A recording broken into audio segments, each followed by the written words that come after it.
Hello दोस्तों, my name is दीपन Sahu. तो आज हम लोग देखेंगे किसी भी समांतर श्रेणी के n पदों का योग कैसे ज्ञात करते हैं। तो आइए देखते हैं। यहाँ पे आपके सामने एक क्वेश्चन दिया गया है 2, 7, 12 डैश डैश डैश डैश 10 पदों तक। तो हमें इस श्रेणी में सबसे पहले पहचानना है कि भाई ये श्रेणी समांतर श्रेणी है या नहीं है। समांतर श्रेणी को पहचानने के लिए बहुत सिंपल है कि भाई उनके बीच का जो गैप है, जो अंतर है, वो समान होना चाहिए। अगर अंतर समान नहीं है तो वो समांतर श्रेणी नहीं है। जैसे मैंने कहा, अगर यहाँ पे 5 लिखा है, यहाँ पे 10 लिखा है, यहाँ पे 15 लिखा है, इस प्रकार से डैश डैश है, तो सबसे पहले हम आपको बता दें जो पहला पद है, ठीक है, 5 है, इसको अपन ए से दर्शाते हैं कि ए बराबर क्या हो जाएगा, 5 हो जाएगा। और अंतर को डिफरेंस डी से दर्शाते हैं। तो हमेशा सेकंड वाले पद में से जो दूसरा वाला पद है उसको माइनस करेंगे। तो आपने देखा सेकंड पद 10 है, पहला पद 5 है, घटाया तो कितना आया, 5 आया। तो ये आपका अंतर है। अब हमें दूसरी बार भी अंतर चेक करना पड़ेगा, तो एक बार और अंतर निकाल के चेक करेंगे। तो ऐसी कंडीशन में दूसरी बार निकालना है तो आप क्या करोगे, तीसरे पद में से आप दूसरा पद माइनस करोगे। और तीसरा पद क्या है, तीसरा पद है 15 और दूसरा पद क्या है, 10 है। घटाया तो यहाँ पे आपने देखा कि पहला जो अंतर है और दूसरा जो अंतर, जिसे अपन सार्वांतर कहते हैं, इसको क्या कहते हैं, इसको कहते हैं सार्वांतर। सार्वांतर में आपने देखा पहला सार्वांतर D1 और जो दूसरा सार्वांतर है, दूसरा सार्वांतर क्या है, दूसरा सार्वांतर है D2। यहाँ पे दोनों 5-5 आए हुए हैं, इसका मतलब अंतर समान है। इसका मतलब ये जो श्रेणी दी गई है ये क्या है, समांतर श्रेणी है। अब समांतर श्रेणी में आपको कोई भी पद निकालना हो तो पद भी निकाल सकते हैं, और उसका योग निकालना है तो उसका योग भी निकाल सकते हैं। तो यहाँ पे आपके सामने क्वेश्चन है 2, 7, 12 डैश डैश डैश 10 पदों तक का हमें योग निकालना है, योग ज्ञात करना है। तो अब हमें बताइए, सबसे पहले पहला पद जो है a बराबर कितना है, 2 है।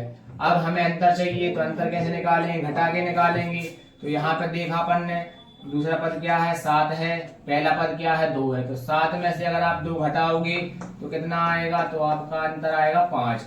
अब आपके पास ठीक है, दो चीजें पता चल गई, पहला पद क्या है और अंतर क्या है। अब देखते हैं यहाँ पे क्या लिखा है, 10 पदों तक। इसका मतलब n का मान कितना हो गया आपके पास, 10 हो गया। हमें निकालना क्या है, n पदों का योग निकालना है, 10 पदों का यहाँ पे योग निकालना है। तो योग निकालने के लिए फार्मूला क्या होता है वो देखें।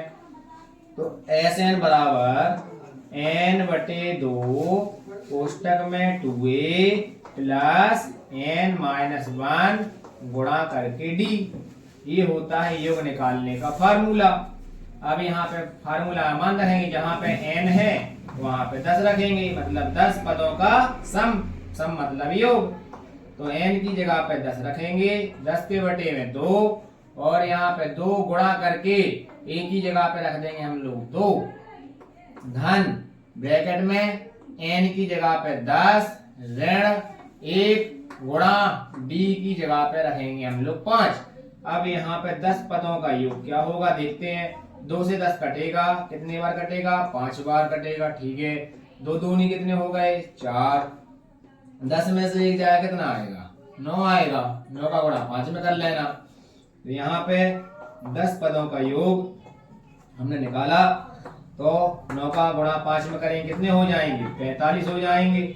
और यहाँ पे 10 पदों का योग 5 ब्रैकेट में 45 और 4 जोड़ेंगे 49 हो जाएंगे।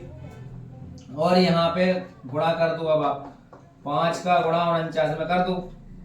जब आप गुणा करोगे तो आपको मिल जाएगा 245, और यही 10 पदों का योग होगा, और यही हमारा आंसर हो जाएगा।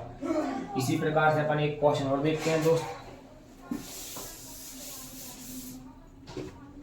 अगर कभी सीधा दिया जाए कि पहला पद 10 है, अंतर 3 है, और पद 15 है, तो इनका योग क्या होगा। अगर हमें इनका योग निकालना है तो कैसे निकालेंगे, बहुत सिंपल है। Sn बराबर क्या होता है, 2a n/2 ब्रैकेट में 2a plus n minus 1 into D. मान बस पुट करना है आपको। n की जगह पे 15 रखना है। देखो यहाँ पे n की जगह पे 15/2। यहाँ पे 2 गुणा a की जगह पे 10 रखना है और यहाँ पे 15 रखेंगे। n की जगह पे -1 करेंगे गुणा d की जगह पे 3 रख देना। तो s 15 अभी तो कटेगा नहीं अभी, ठीक है, अभी नहीं काटो, गुणा का निशान लगा दो यहाँ पे, कोई दिक्कत नहीं। 10 दूनी कितने हो जाएंगे 20। 15 में से 1 जाएगा 14 गुणा का हो जाएगा 3 में। अब यहाँ पे आपने देखा 15 पदों का योग, तो यहाँ पे 15/2 गुणा 20 का 20 रहने दो अभी, 14 का गुणा 3 में करो, कितने हो गए 42। यहाँ पे 15 पदों का योग, ये 15/2 गुणा 20 और 42 को जोड़ेंगे कितना आएगा 62। 62 को 2 से काट देंगे तो यहाँ आ जाएगा कितना 31 आएगा। तो अब आपको क्या करना है 15 का गुणा 31 में करना है। 15 गुणा 31 कर लो तो ये हो जाएंगे आपके कितने, ये हो जाएंगे आपके 15 या 45 450, 15 एकम 15 465 और ये आ गया 15 पदों का योग। कितना आ गया 465। एक क्वेश्चन आप लोगों के लिए होमवर्क में है तो आप लोग करके बताएंगे। यदि a का मान 7 है, d का मान 7.5 है, n का मान 5 है, Sn बताना है। Sn मतलब यहाँ पे हम आपको बता रहे हैं योग ज्ञात करना है। कितने पद हैं 5 पद हैं, 5 पदों का योग निकालना है। जय श्री राम।